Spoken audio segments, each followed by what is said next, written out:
नमस्कार। खबर मंत्र के इस अंक में आपका स्वागत है। मैं हूं अभय सिंह। आज बात करते हैं सांसद की रेस में कौन किस पर भारी, किसकी है बेहतर तैयारी।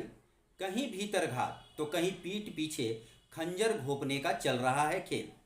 देश भर में लोकसभा चुनाव की सरगर्मी बनी हुई है।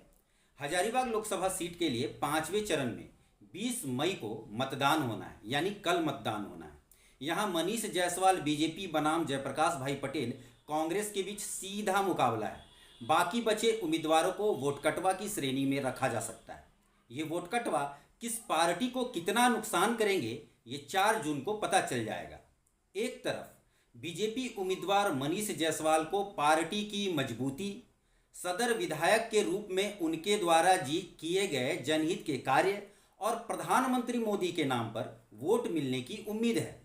तो दूसरी तरफ कांग्रेस उम्मीदवार जयप्रकाश भाई पटेल को जातिगत वोट, उनके पिता टेकलाल महतो का नाम और यशवंत सिन्हा के साथ पर लाभ मिलने की उम्मीद है। साथ ही हजारीबाग लोकसभा सीट के अंतर्गत आने वाले विधानसभा क्षेत्र के कांग्रेसी विधायकों से उन्हें मदद मिल रही है। कांग्रेस यहां और अन्य क्षेत्र में मतदाताओं को साथ जोड़ने के प्रयास में है, जबकि भाजपा अपने 10 साल के कार्यों व उपलब्धियों के आधार पर मोदी की गारंटी के साथ मतदाताओं का समर्थन मांग रही है। इस विषय पर हजारीबाग के राजनीतिक मामलों के जानकार एवं विशेषज्ञ समाजसेवी शंकर सिन्हा ने बताया कि दोनों उम्मीदवार राजनीतिक तौर पर परिपक्व हैं। दोनों ही जीत के लिए कोई कोर कसर नहीं छोड़ेंगे।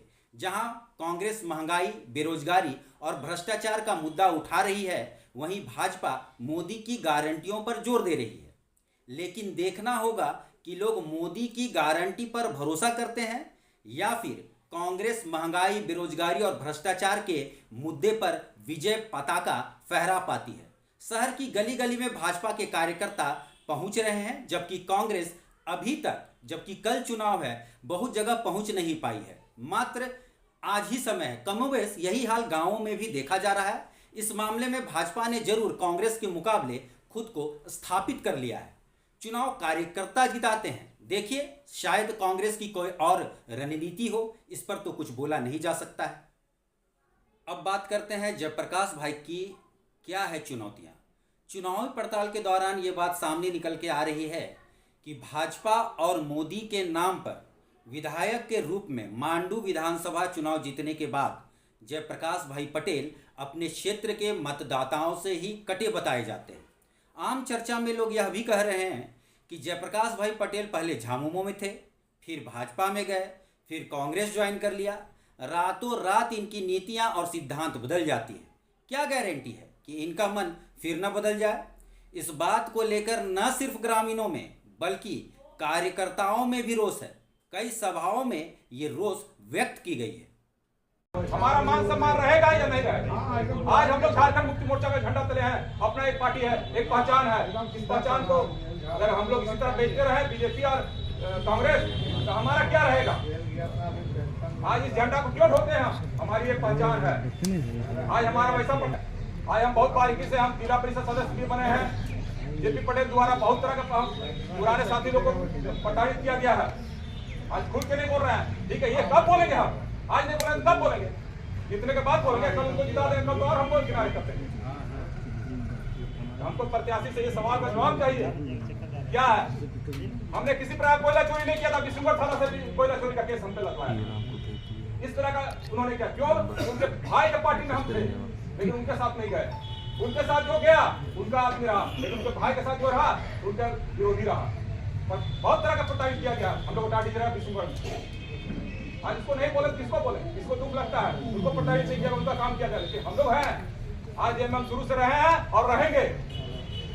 वफादारी करेंगे तो एकदम चोट पे, लेकिन गद्दारी करने वाले को सावधान रहना होगा ना।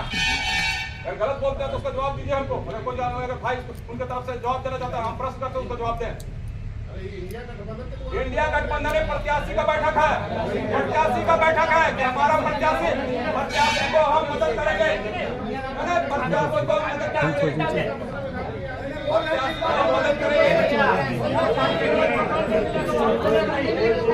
अब बड़ी खबर पर आते हैं।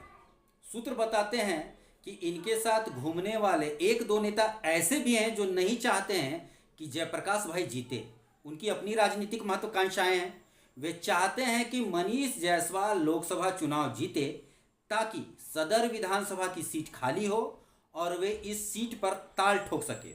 सदर विधानसभा सीट खाली होने पर कई लोग इस पर ताल ठोकने को खड़े हो जाएंगे, पर उसके लिए मनीष जायसवाल को जिताकर हटाने की प्लानिंग चल रही है और भीतरघात की पूरी तैयारी है। कहने वाले तो ये भी कहते हैं कि जयप्रकाश भाई पटेल तो मुखौटा हैं, चुनाव तो यशवंत सिन्हा ही लड़ रहे हैं। यशवंत सिन्हा के जितने भी समर्थक थे उन लोगों ने भाजपा की प्राथमिक सदस्यता से इस्तीफा दे दिया है, जो मनीष के लिए चिंता का विषय है। हालांकि इस दौरान जो अगड़े पिछड़े की राजनीति की कोशिश की गई थी वो फुस हो गई है। भीतरघात की संभावना कम है क्योंकि जो ऐसा कर सकते थे वो खुद ही बाहर निकल गए हैं। चुनौती मनीष के लिए ये है कि जितने भी विरोधी इनके खिलाफ लामबंद हुए हैं, क्या उनका कोई जनाधार है या वे सिर्फ हवाई नेता हैं। अगर मनीष जायसवाल हारे तो इन नेताओं की पोर्टफोलियो में वृद्धि होगी और ये मानना होगा कि विरोधियों की एकजुटता में दम था। जीते तो विरोधियों की जमीन हमेशा के लिए बंजर हो जाएगी, जिसमें फसल उगाना भी मुश्किल होगा। अमेरिका के संविधान में लिखा हुआ है कि कोई भी व्यक्ति केवल 2 बार ही राष्ट्रपति बन सकता है, केवल 2 बार, और उसका एक टर्म केवल 4 वर्षों का है, जैसा 5 वर्षों का नहीं है। इसका मतलब ये हुआ कि कोई भी व्यक्ति अमेरिका में राष्ट्रपति केवल 8 साल के लिए बन सकता है। और बिहार में बहुत सारे उदाहरण हैं जिसमें काफ़ी यंग होते हुए भी राष्ट्रपति को रिटायर होना पड़ा। बात करते हैं क्या है मनीष की चुनौतियां। मनीष जायसवाल की सबसे बड़ी चुनौती भाजपा शासनकाल में पूर्व वित्त मंत्री व विदेश मंत्री रहे यशवंत सिन्हा है। मोदी जब प्रधानमंत्री बने थे उस वक्त उन्होंने भाजपा से किनारा ले लिया। हालांकि इस दौरान उनके पुत्र जयंत सिन्हा हजारीबाग से भाजपा के टिकट पर चुनाव लड़े और वित्त राज्य मंत्री का पदभार भी संभाला।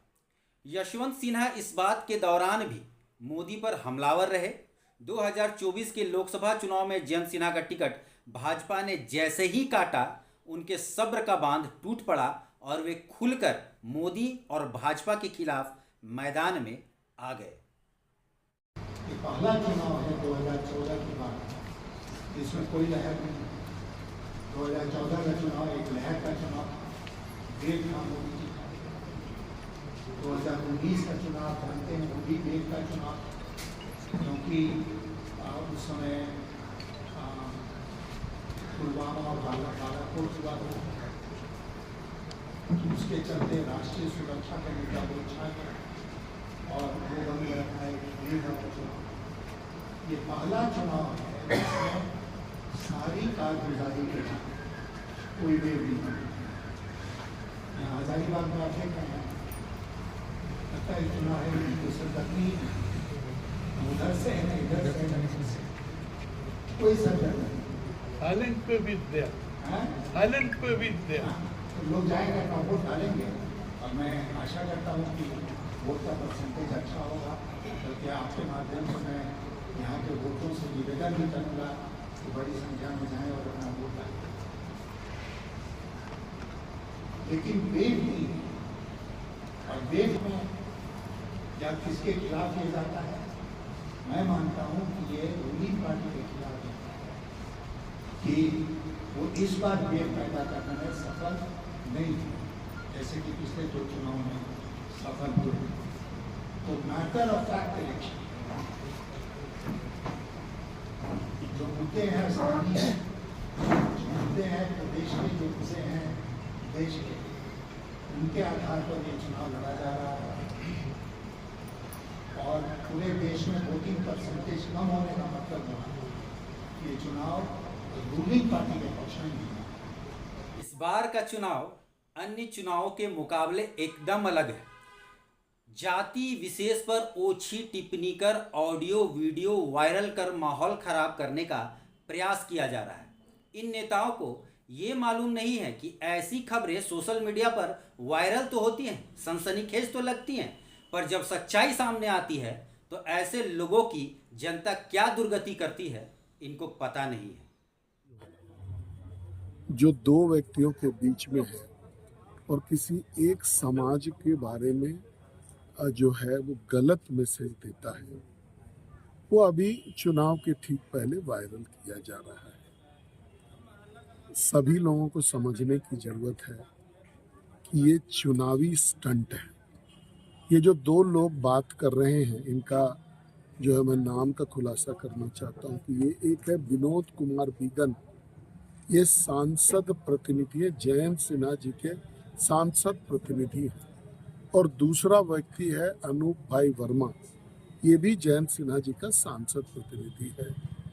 वर्तमान समय में जयंत सिन्हा जी के पिताजी और जयंत सिन्हा जी के पुत्र किनको मदद कर रहे हैं ये विदित है।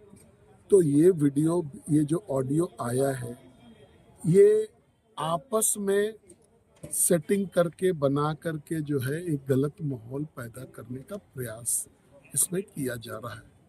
मैं आप सबों से अपील करूंगा कि मैंने कभी भी आपके समाज का तो छोड़िए, किसी भी समाज के बारे में अपशब्द बोलना अपने जो है शान के खिलाफ हमेशा समझा। और आपका विधायक 9.5-10 साल से रहा, कभी भी कोई कंट्रोवर्सी में मैं नहीं पड़ा।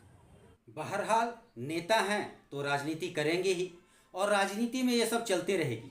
लोगों ने अपना मन बना लिया है कि किसे वोट करना है और किसे नहीं।